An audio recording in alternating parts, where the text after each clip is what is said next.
दोस्तों, जय श्री राम। सनातन धर्म चैनल में आप लोगों का स्वागत है। दोस्तों, आप लोग जानते हैं कि ये जो भारत है सनातन धर्म का देश है। सनातन धर्म क्या होता है इस पे तो मैं डिटेल में चर्चा करूँगा आपको, लेकिन अभी मैं भारत देश की उन चीज़ों पे बात करूँगा जो आपके दैनिक जीवन से जुड़ा हुआ है। आप लोग जानते हैं कि ये जो सनातन धर्म का देश आपका भारत है, एक तो सबसे बड़ी बात यह है कि यह विश्व में शायद पहला ही एकमात्र ऐसा देश है जिसको कई नामों से बुलाया जाता है। इसको ब्रह्म व्रत भी कहते हैं, आर्याव्रत भी कहते हैं, भारत भी कहते हैं, इंडिया कहते हैं, हिंदुस्तान कहते हैं, जम्बू द्वीप कहते हैं। यह यूनिक देश है। और यह जो सनातन धर्म का आपका देश भारत है, इसकी अगर हम बात करें तो यह आपका वह देश है जहाँ पर एक एक घास पर, वनस्पति पर, पेड़ पौधों पर रिसर्च किया गया है, शोध किया गया है। और किस पौधे का, किस वनस्पति का, किस घास का क्या उपयोग है, किस मात्रा में इसको लेना है, किस रोग के लिए फ़ायदेमंद है, यह सारी चीज़ें धर्म के माध्यम से मानव के व्यक्तिगत जीवन में जोड़ दी गई। यानी उस समय के जो हमारे ऋषि मुनि हुआ करते थे, उन्होंने धर्म के महत्व को समझा कि लोग धर्म की बातों को जान जाएंगे, इसलिए उन्होंने क्या किया कि धर्म के माध्यम से इन चीज़ों को व्यक्तिगत जीवन में जोड़ा। और जब उन्होंने इन चीज़ों को व्यक्तिगत जीवन में जोड़ा तो उसका लाभ व्यक्ति जो है कि अनजाने में ही सही लेना शुरू कर दिया। मैं आपको एक छोटा सा उदाहरण आपको देता हूँ। आप लोगों ने देखा होगा तुलसी का पौधा हर घर में लगाया जाता है। इसका धार्मिक महत्व कुछ और है, व्यक्तिगत महत्व कुछ और है। धर्म के अगर पहलू को छोड़ दें तो आप देखेंगे कि इसका जो मानव जीवन के लिए, मानव जाति के लिए जो फायदा है वह बहुत ही चौंकाने वाला है। जैसे आप लोग जानते हैं कि जिस घर में तुलसी का पौधा लगाया जाता है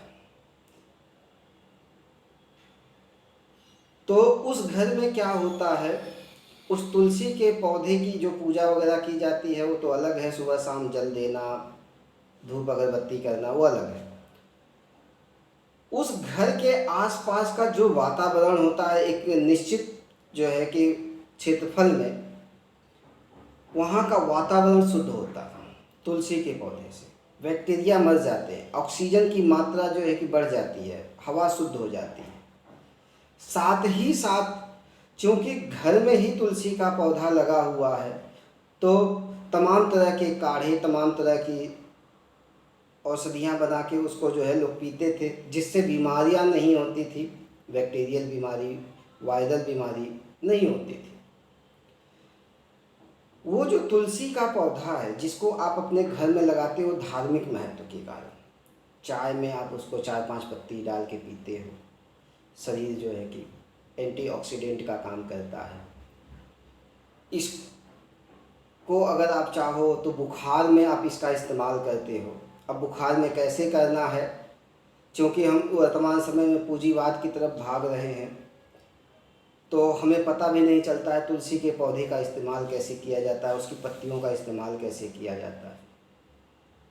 तो मैं आपको बुखार में इसका उपयोग कैसे है ये मैं आपको बता दूं। यह आपकी ना तो पैरासीटामॉल इस पर काम कर पाएगी इतना तेज़ी से, ना ही जो है कि और जो दवाइयाँ महंगी महंगी आती है वह भी काम नहीं कर पाएगा। आपको एक आश्चर्यजनक बात बताऊं कि किसी प्रकार का बुखार हो, नॉर्मल वायरल फीवर हो, चिकनगुनिया हो, डेंगू हो, मलेरिया हो, किसी भी प्रकार का बुखार, उसमें आप तुलसी के पौधे से इलाज कर सकते हो।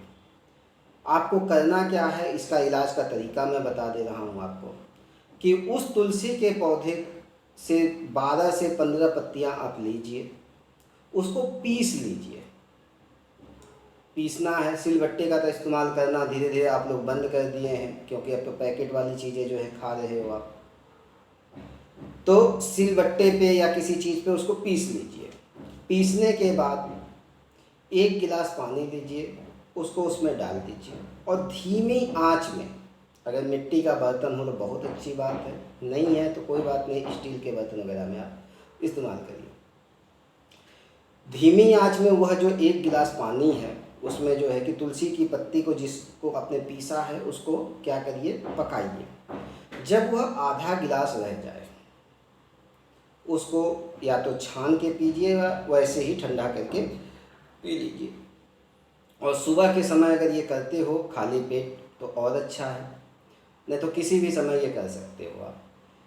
3 से 5 दिन में आप देखोगे किसी भी प्रकार का आपको बुखार होगा, और सही तरीके से आपने जो है इसका इस्तेमाल किया है तो गारंटी के साथ आपका बुखार ठीक हो जाएगा।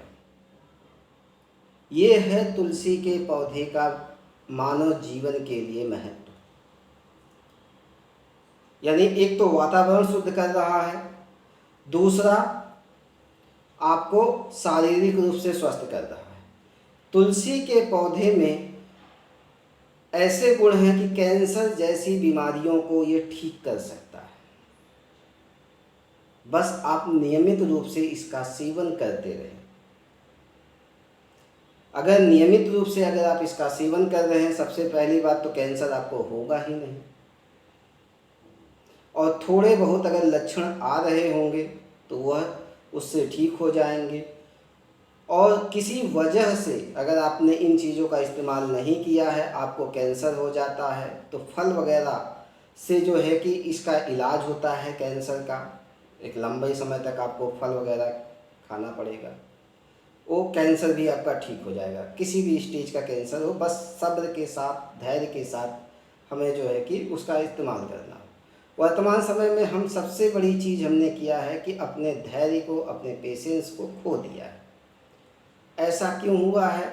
आप जानते ही हैं कि हम पूरी तरह से पूंजीवाद के चंगुल में हैं, और पूंजीवाद ने क्या किया है, धीरे धीरे धीरे धीरे आपको उन चीज़ों से दूर कर दिया है जो आपके लिए बहुत ज़्यादा उपयोगी थी। वो किस प्रकार से दूर किया है मैं अपने वीडियो में बताता रहता हूँ, और आने वाले समय में पूंजीवाद का पूरा कच्चा चिट्ठा आपके सामने खोल के रख दूंगा कि क्या है पूंजीवाद, किस प्रकार से आपको नुकसान पहुंचा रहा। खैर, सनातन धर्म चैनल में आज इतना ही। अगली वीडियो में मैं आपको फिर से एक नई जानकारी के साथ मिलता हूँ। धन्यवाद, नमस्कार, जय श्री राम।